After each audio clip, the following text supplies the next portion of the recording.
Мен туған жерім Россия. Тюменская область. Исетский районга туылған жерім сол.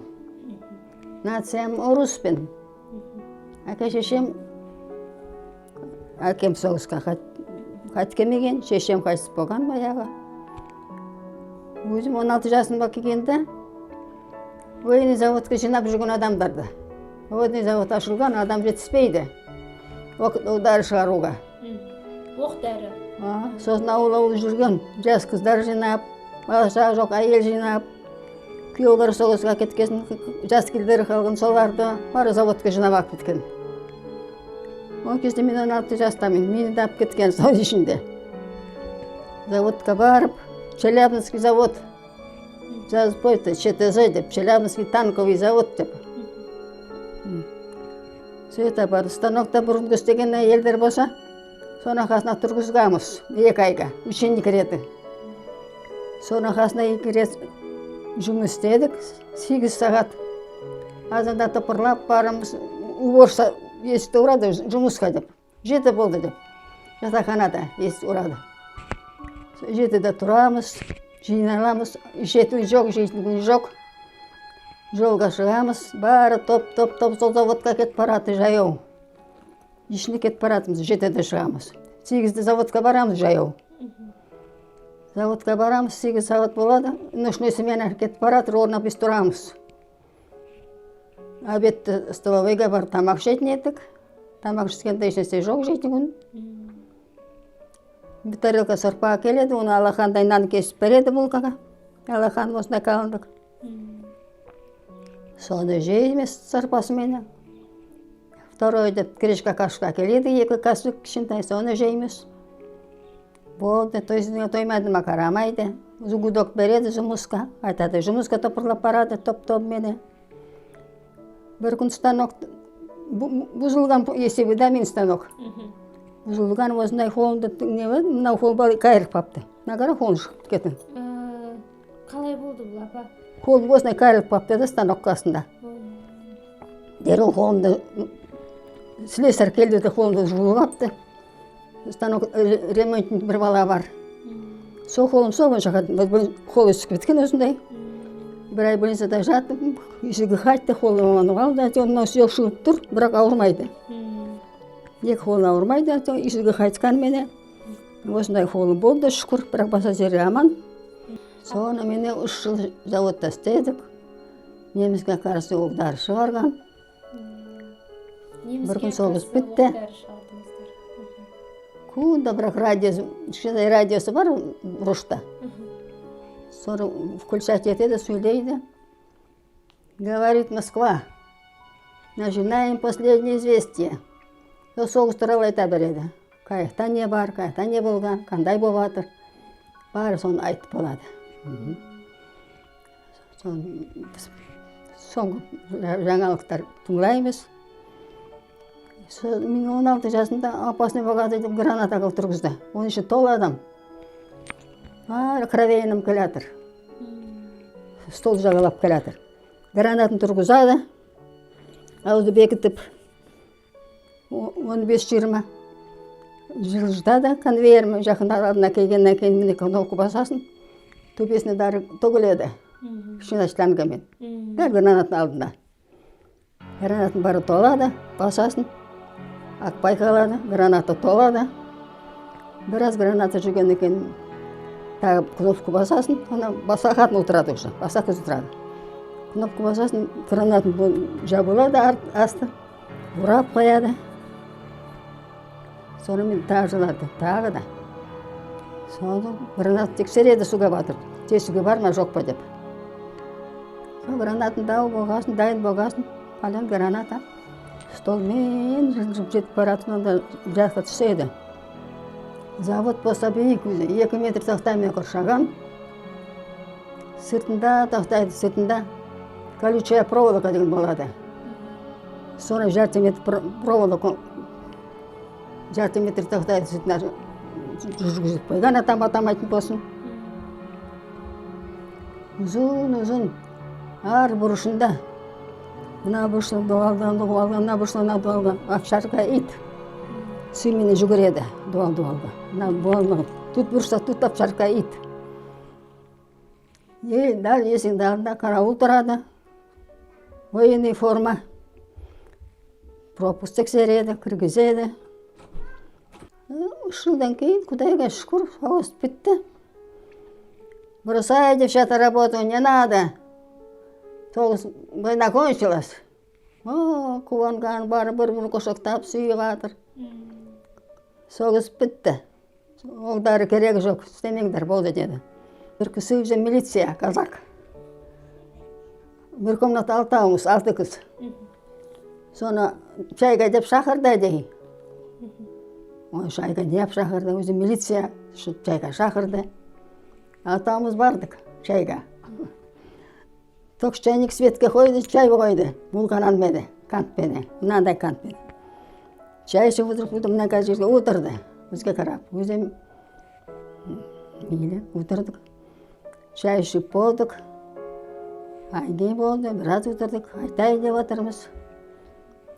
Қайтайын деп отырмыз, есікке барып беттеді. Есікке шығып атқанда, мүктелеу бала, өзі милиция қолыма ұстап апты. Бары шығып барады, мен қолыма ұстапты жібермейді. Қолын тақтаны жібермейді. Бары шығып кеткен, мен бір өзім қалдым.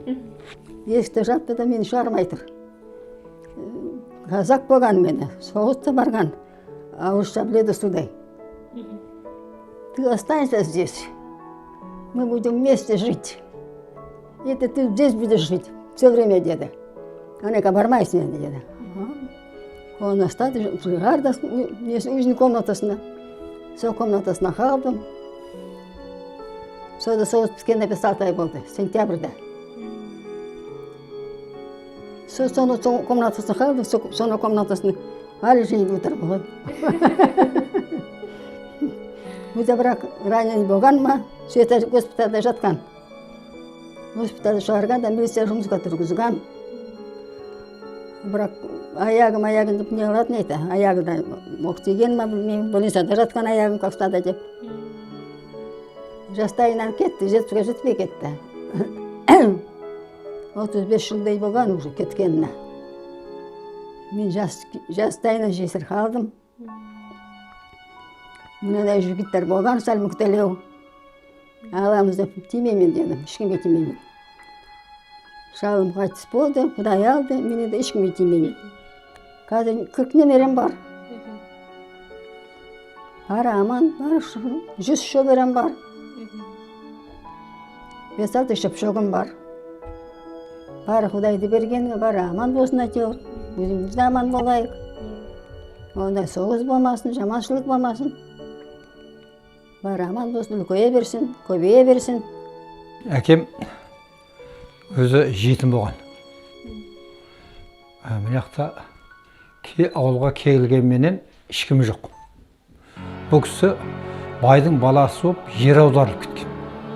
Жер аударылып Тәжікстанға кеткен. Тәжікстаннан соғысқа аттанып кеткен ғой бірден. Сол біткеннен кейін енді баратын жер жоқ.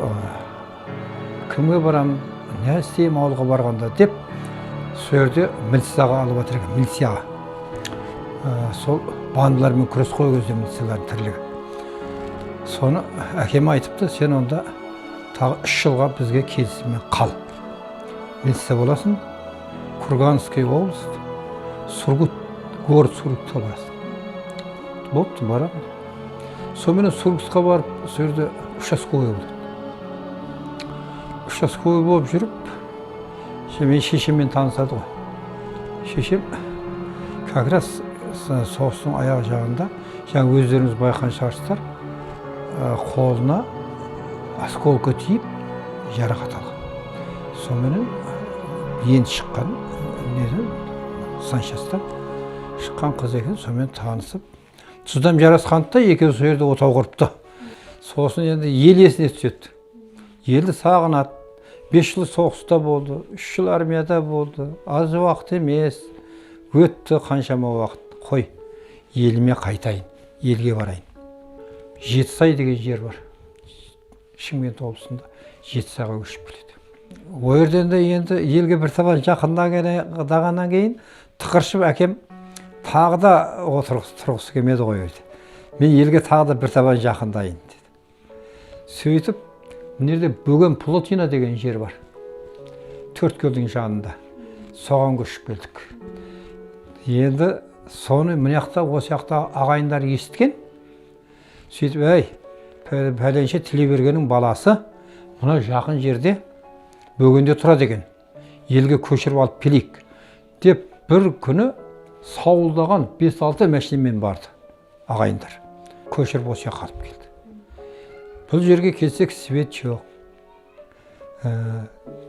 Бірдай дала, әр жерде тоқалтам, біз ана шипыртам, сондайда отырғанбыз, этаж тамдарда отырғанбыз. Ойбай, шешем айтады ғой, жылайды. Осындай жерде тұра ма?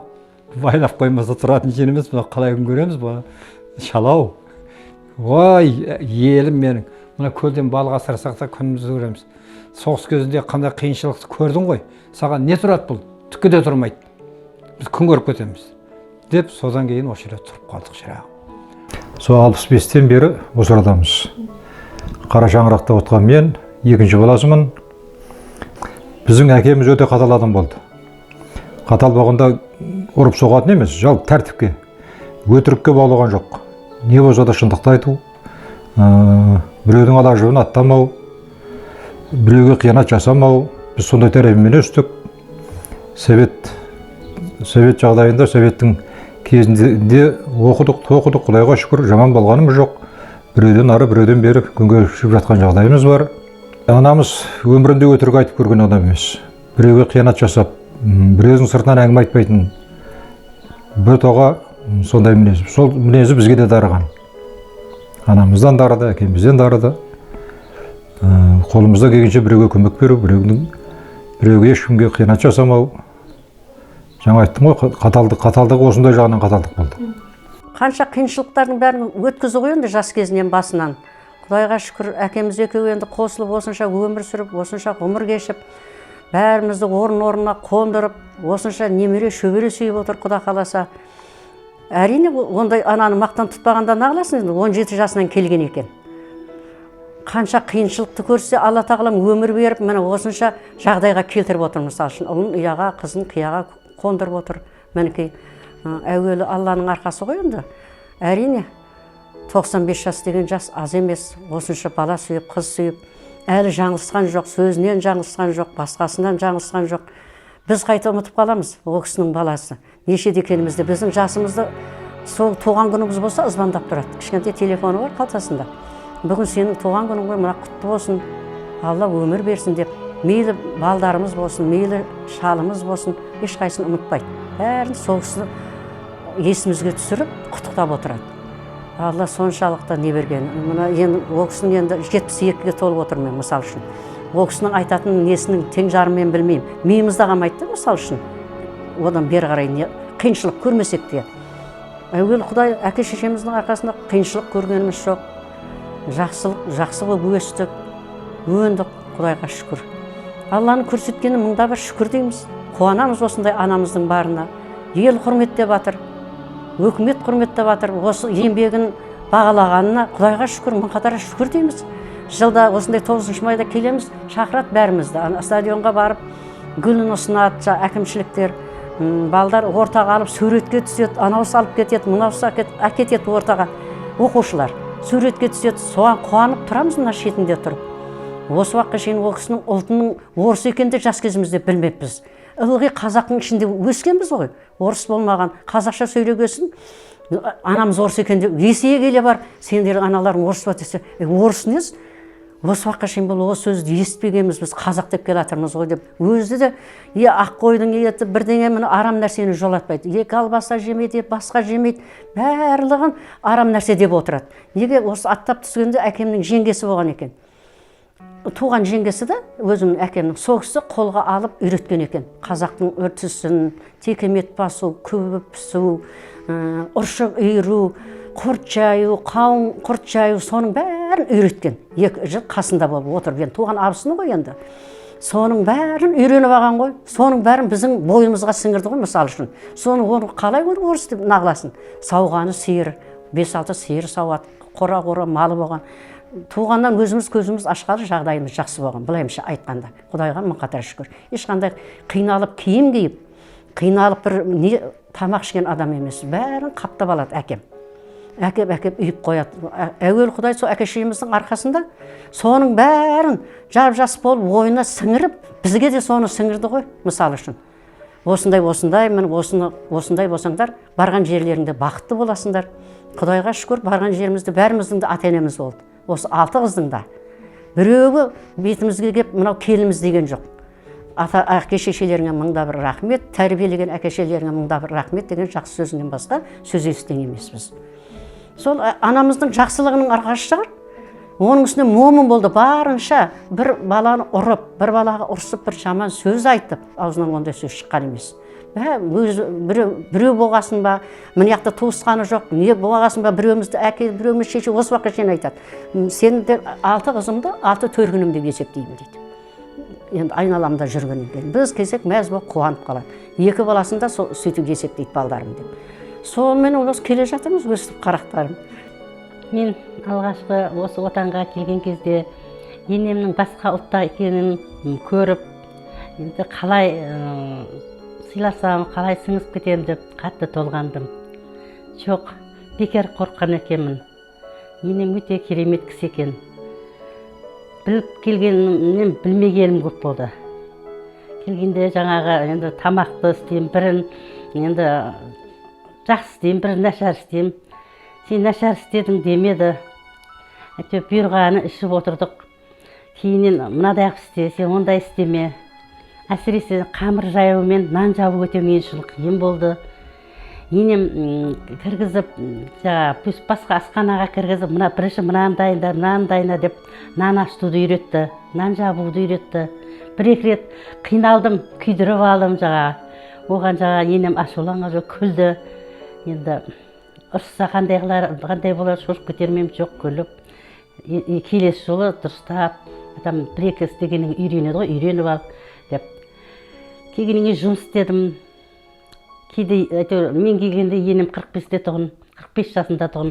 Келгенде шайым дайын, шаршап келдің ғой, демал деп, сондай жақсылықтар істеп отырды. Соның үшін көңілім тоқ болды енеме деген.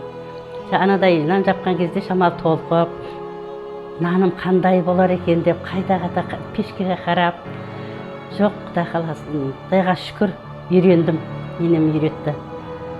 Жақсы, енем ешқандай ашу шақырап неған жоқ, бірақ реңіне қарап ойпырмай қатал болды ғой маған деп неғым жоқ.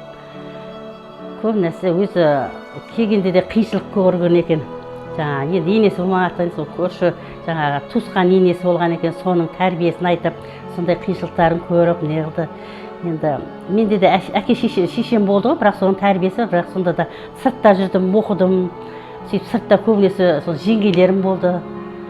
Сосын онша үйдің ас мәзіріне онша мән бермеппін. Бірақ тұрмысқа шыққаннан кейін барып, қиналын қарап қалдым. Соның есесіне қайта енем жақсы болды, үйретті. Апсыным болды, сол кісі көмектесті. Сөйтіп үйреніп кеттім, өмірдің әшісін жеңдім енем арқасында. Енді үлкен кісі бағу өте қиын. Үндіктің балапаны сияқты қисая салады, кейде ауырып қалады, кейде тым ауыратып қалады, кейде жатып қалады, өте қиын үлкен кісіні бағу. Сол күнде 4 мезгіл тамағын береміз, онда да көп ішпейді. Нағып ішпей қалды деп қарайсың, қасқабағына қарап отырасың. Әйтеуір үлкен кісі ғой, енді көп ауырады, тым ауыратады.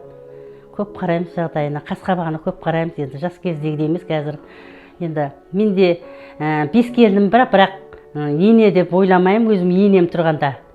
Енеме қызмет істеп жүргенге мен өзім келін есебінде қызмет істеймін. Енді келіндерім айтады, балдарым сыртта балдар келіп жатсаңшы дейді, қонсаңшы дейді. Оған қаяқта мен де келінмін ғой, мен әлі ене болған жоқпын. Апам абыржып қалады деп қонбаймын ғой, сөйтсем күледі да балдарым. Әжеміз биыл 94-ке келді, Құдай қаласа. Әжеміз мен келін болып түскен жылдары 70-тің шырағында. Енді 70-тен асқан. Өте ширақ кісі. Мен әжемін деп отырмай қолынан келгенше үйретеді.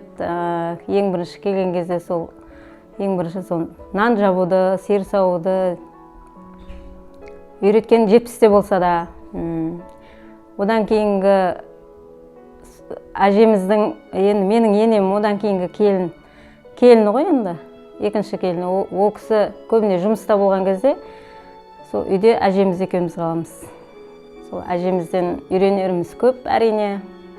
Көп қиыншылықты басынан өткерген. Үлгі тұтамыз. Осы үлкен шаңырақта Құдай қаласа 100 жасасын. Дастарханға береке берсін, отбасы аман болсын, Құдайын тыныштық берсін, Құдай амандық берсін, тыныштық берсін. Бәріміз аман болайық, тыныштық болып жүре берейік.